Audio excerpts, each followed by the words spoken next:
Bismillahirrahmanirrahim. Assalamualaikum warahmatullahi wabarakatuh. Alhamdulillahi rabbil alamin. Wassalatu wassalamu ala ashrafil anbiya'i wal mursalin. Wa ala alihi wa ashabihi ajma'in. Amma ba'du ikhwani wa akhwati fillah. Rahimani wa rahimakumullah. InsyaAllah ta'ala pada kesempatan kali ini kita akan membahas kembali buku 5 menit belajar bahasa Arab. Sebelumnya kita sudah bahas ya pada bab 15 ya.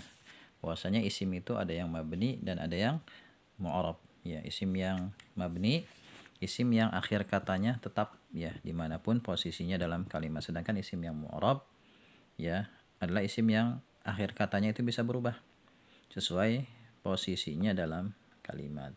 Nah, sekarang di sini kita akan bahas ya di bab 16, 17 dan 18 contoh isim mabni. Ya, yang pertama di bab 16 kita akan bahas ad-dhamiru.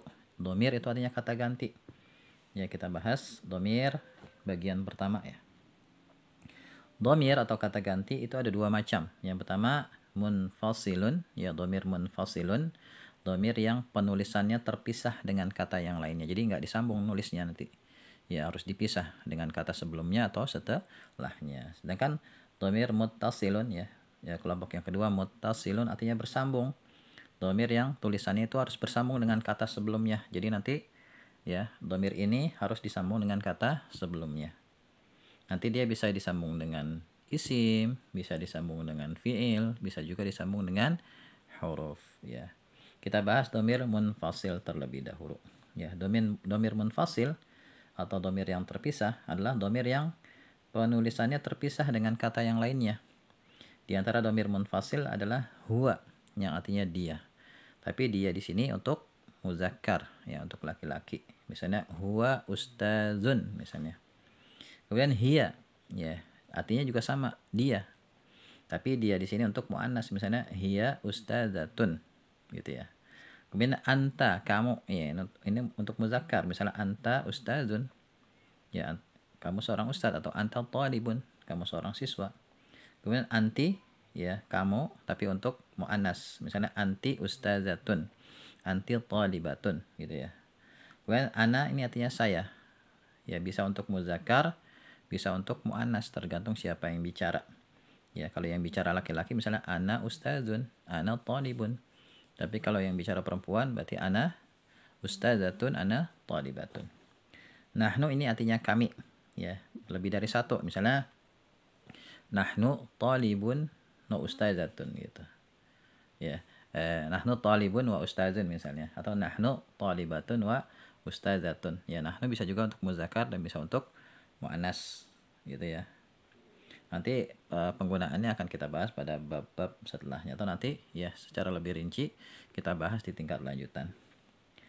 Nah, dhamir munfasil ini biasanya berposisi sebagai mubtada. Contoh misalnya huwa ustazun, dia ustad. Ya, huwa di sini mubtada, ustazun khabar. Kalau kita ditanya misalnya huwa kan mubtada. Ya, sebelumnya kita sudah bahas bahwasanya definisi mubtada adalah isim yang di awal kalimat dan harokat akhirnya itu kan domah.